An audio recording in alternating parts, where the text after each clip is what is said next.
आज हम लोग क्लास 10 का एक्सरसाइज 1.2 के कुछ सवाल का अध्ययन करते हैं। क्वेश्चन नंबर 5 कर है, जांच कीजिए कि क्या किसी प्राकृतिक संख्या n के लिए संख्या 6 का पावर n अंक शून्य पर समाप्त हो सकती है। तो हमको देखना है कि यह शून्य पर समाप्त हो सकती है या नहीं हो सकती है। तो कोई भी संख्या जो 6 का पावर n के रूप की होगी वो शून्य पर समाप्त हो सकती है यदि वह 5 से पूर्णतः विभाजित हो। अगर 5 अभाज्य गुणनखंडन में होगा तो निश्चित रूप से 5 से विभाज्य होगी, और 5 से विभाज्य होगी तो निश्चित रूप से शून्य पर समाप्त हो सकती है। तो आइए हम देखते हैं कि इसके भाज्य गुणनखंड में 5 है कि नहीं है। तो 6 का पावर n बराबर 2 गुणे 3 का पावर n हो जाएगा बराबर 2 का पावर n गुणे 3 का पावर n। हम देख रहे हैं कि 6 का पावर n के भाज्य गुणनखंड में 2 का पावर n और 3 का पावर n है, अर्थात इसमें केवल 2 और 3 ही अभाज्य गुणनखंड के रूप में हैं। तो स्पष्टतः 6 का पावर n के अभाज्य गुणनखंड 2 और 3 हैं। 6 का पावर n में अभाज्य गुणनखंड केवल 2 और 3 है, तो निश्चित रूप से संख्या जो होगी 5 से विभाज्य नहीं होगी, क्योंकि इसके अभाज्य गुणनखंड में 5 नहीं है। इसलिए 6 का पावर n 5 से पूर्णतः विभाजित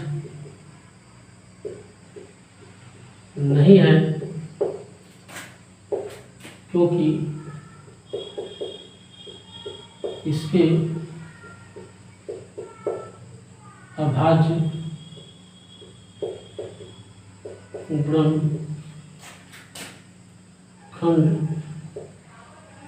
केवल 2 और 3 है। तो इसके अभाज्य गुणनखंड केवल 2 और 3 है, तो 5 से पूर्णतः विभाजित नहीं है, अर्थात इसके इकाई के स्थान पर 5 नहीं है। इसलिए 6 के पावर n के इकाई के स्थान पर 0 नहीं है। 6 के पावर n के इकाई के स्थान पर 0 नहीं है, अर्थात यह संख्या 0 पर समाप्त नहीं हो सकती है। अतः किसी प्राकृत संख्या n के लिए संख्या 6 का पावर n अंक 0 पर समाप्त नहीं हो सकती है। अतः हम लोग देख सकते हैं कि किसी भी प्राकृतिक संख्या n के लिए यह जो संख्या 6 का पावर n है 0 पर समाप्त नहीं हो सकती है। अर्थात कोई भी ऐसी संख्या n नहीं है प्राकृतिक संख्या n जिसके लिए 6 का पावर n 0 पर समाप्त हो सकती है, क्योंकि हम लोग देख रहे हैं कि इसके भाज्य गुणनखंड में केवल 2 और 3 ही है। तो 2 और 3 होंगे तो निश्चित रूप से संख्या जो कि 5 से विभाजित नहीं होगी, और जब 5 से विभाजित नहीं होगी तो इसके इकाई के स्थान पर 0 नहीं होगा, और इकाई के स्थान पर 0 नहीं होगा तो यह जो संख्या होगी वो 0 पर समाप्त नहीं हो सकती है।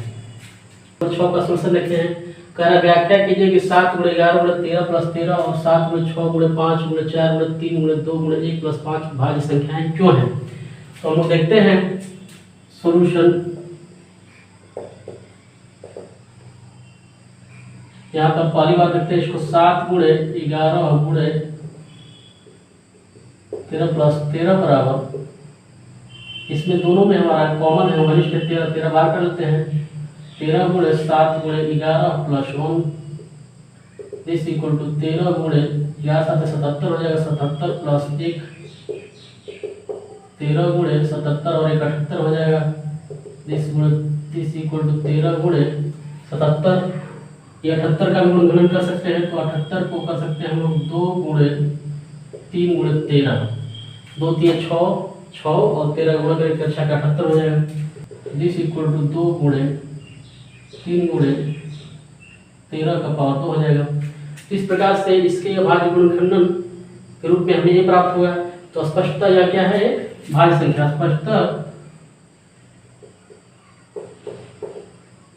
स्पष्टतः 7 गुणे 11 गुणे 13 प्लस 13 एक भाज्य संख्या है। इसके भाज्य गुणनखंड हम कर लिया है। इसके भाज्य गुणनखंड हमें 2 गुणे 3 गुणे 13 गुणे 13 मिल रहा है। तो निश्चित रूप से संख्या क्या है, भाज्य है।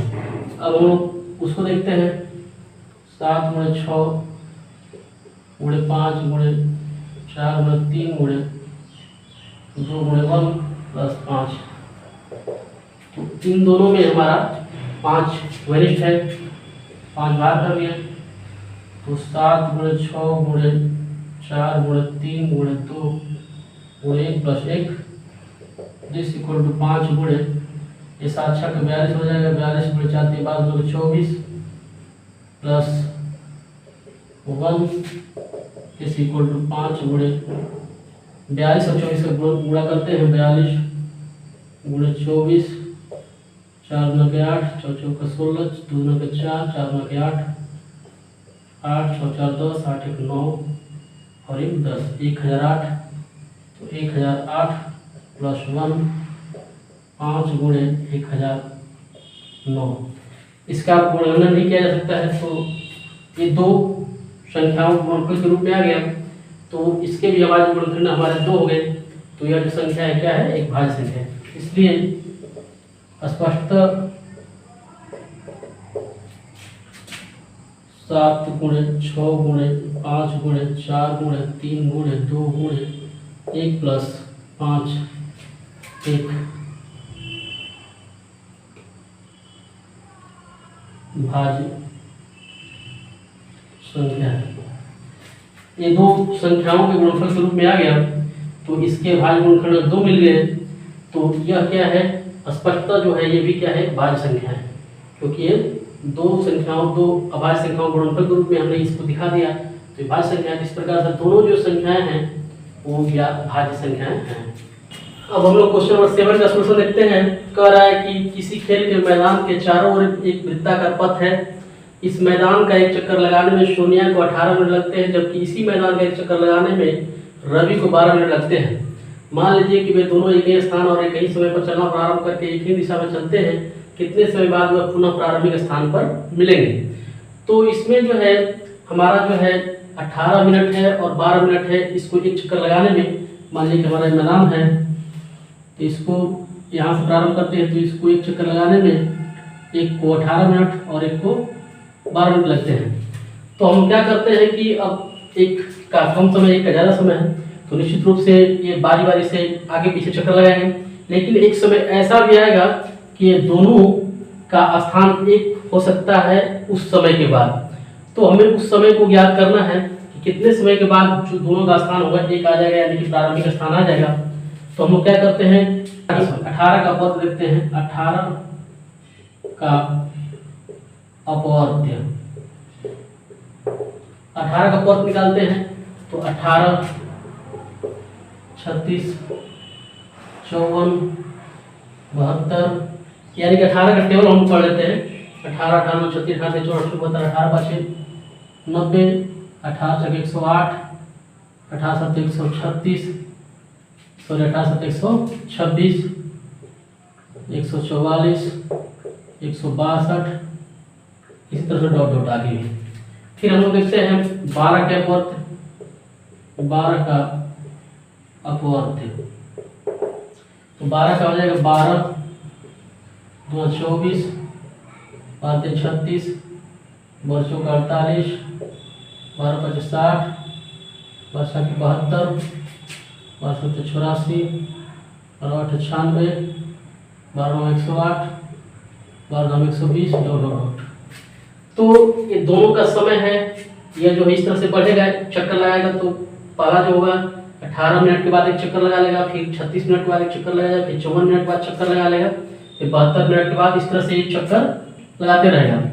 18वां मिनट में, फिर 36वां मिनट में, फिर 54वां मिनट में, फिर 72वां मिनट में, फिर 90वां मिनट में, एक बारी से इसका चक्कर लगता रहेगा। लेकिन इसका यह जो है 12 मिनट के बाद चक्कर लगा देगा, तो 12वां मिनट में एक चक्कर हो जाएगा इसका, फिर 24वां मिनट में एक चक्कर हो जाएगा, फिर 36वां मिनट में एक चक्कर, इस तरह से 48-60 ये चक्कर लगाते रहेगा।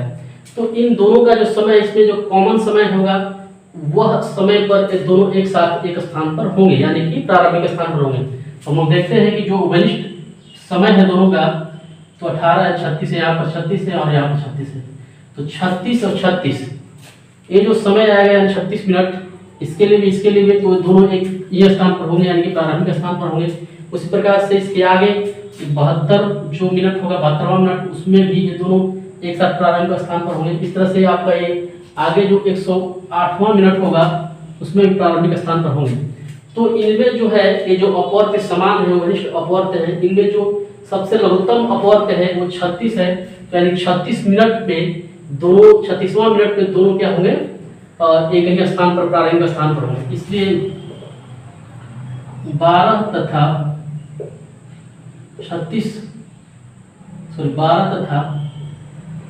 18 का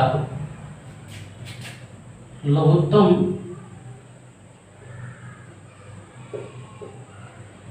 समावर्त्य बराबर ये आपका 36 हो जाएगा। यानी 36वां मिनट में दोनों एक साथ एक ही स्थान पर मिलेंगे, यानी कि प्रारंभिक स्थान मिलेंगे, अर्थात 12 तथा 18 का एलसीएम लघुत्तम समावर्त्य लिस्ट कॉमन मल्टीपल यानी कि 36 हो जाएगा। तो यह जो हो जाएगा 36वां मिनट में दोनों मिलेंगे, यानी कि 36 मिनट में दोनों एक साथ मिलेंगे। अतः 36 मिनट बाद इसमें जो है हमारा रवि है और फिर एक आपस सोनिया है। 36 मिनट बाद सोनिया तथा रवि एक साथ प्रारंभिक